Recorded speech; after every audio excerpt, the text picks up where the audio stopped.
Okay, here's a really quick video of how to use a framing nailer with an air compressor. So, step one, take the hose, put it next to the framing nailer. Come over here, check that our pressure is set for 90 psi or less. This is a quite powerful system. You typically don't need to go all the way to 90, but you can. So I'm going to set this switch to auto. That's the, oh, this switch to auto. That's the top one. And then that's going to flip that way. I'm going to have this. So you pull this out a little bit, it'll click. And then you dial this up to 90. That's the one on the left. And you just go little by little until you reach 90. If you go too fast, you'll end up overshooting like I just did. All right, so I'm going to turn this back down a little bit. It'll take a few seconds for it to depressurize because all this holds pressure. This is how much pressure the tank has. It will automatically kick on when it gets low enough, and so you don't have to worry about messing around with that. So then we come over to the end of the hose. We take our oil, and all it takes is 1, 2, 3 drops every single day, and that's what prevents rust from forming on the cylinder and piston inside here. Because what happens is it'll start to erode, and then it won't hold pressure anymore.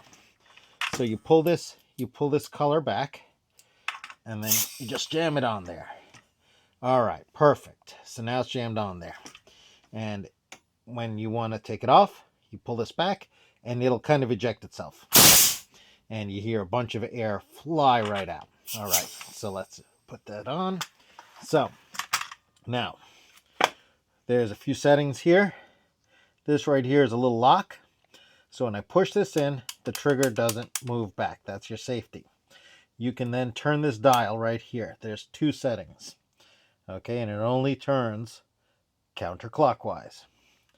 So one setting has a picture of 1 little tiny nail, and the other one has 3 little tiny nails. Trust me, it has it. So when I set it for 3 tiny nails, and I put my finger on the other side and push the safety back out, so this red thing's popped out, I can then take this, I can pull the trigger in, and then jam it down, and jam it down. Okay, you can do that 3 times before you have to take your finger off the trigger and then do it again. It will not fire unless this thing is jammed down. Don't jam that down manually. This is how you dial it in if the nails aren't going all the way in. I've dialed this in, so you see there's a little picture right here. If you turn it one way, it makes the nails not go all the way in. If you turn it the other way, it makes the nails go all the way in.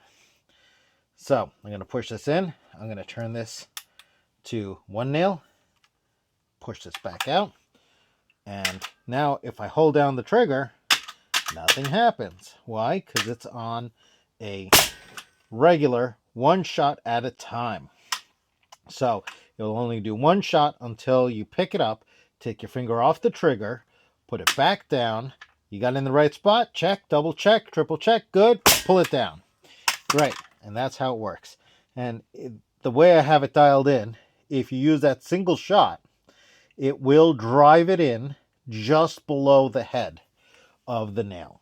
Okay, when you do the triple shot, it doesn't drive all the way in because you're kind of smacking it, and you're not really targeting it into a good spot. You kind of want to line it up and then fire them in. The only time you would want to do that rapid fire thing is if you're putting up fence posts or something. Yeah, so when you're done with it, what you do is you take this and you evacuate all that extra air. This is a hook you can hang it on. It's designed to hang on to a 2x4, and that's the exact size. Then you come over here, you turn this to off, And if you're going to be using it again tomorrow, you're fine like that. Just put it out of the elements. You don't want it in the rain or whatever. But if you're not going to be using it for a couple of days, you want to reach underneath. There's a little spigot that twists the wrong way. And what you want to do is you want to depressurize it a little bit. How do you depressurize it? Well, it's kind of makes me nervous doing this because it's loud. I put in earplugs, but you just pull this and it will automatically close when it runs out of pressure. So once that's done with the pressure, you reach underneath there. There's a little spigot and you unscrew it, and make sure you have a paper towel handy because it will spit out rust colored water, because when it compresses air, it will condense the water out of the air and it'll settle up on the bottom and start causing the tank to rust from the inside. If it's going to be hanging out for a couple of days, don't leave it under pressure. Depressurize it and drain out the water, just so it don't rust. And that's it. So usually what I do when I store this, I take this, I wrap it around, and now it's nice and cozy in there. You can take the nail gun, you can hang it on that guy right there. So now it's ready. Next video is how to load more nails in.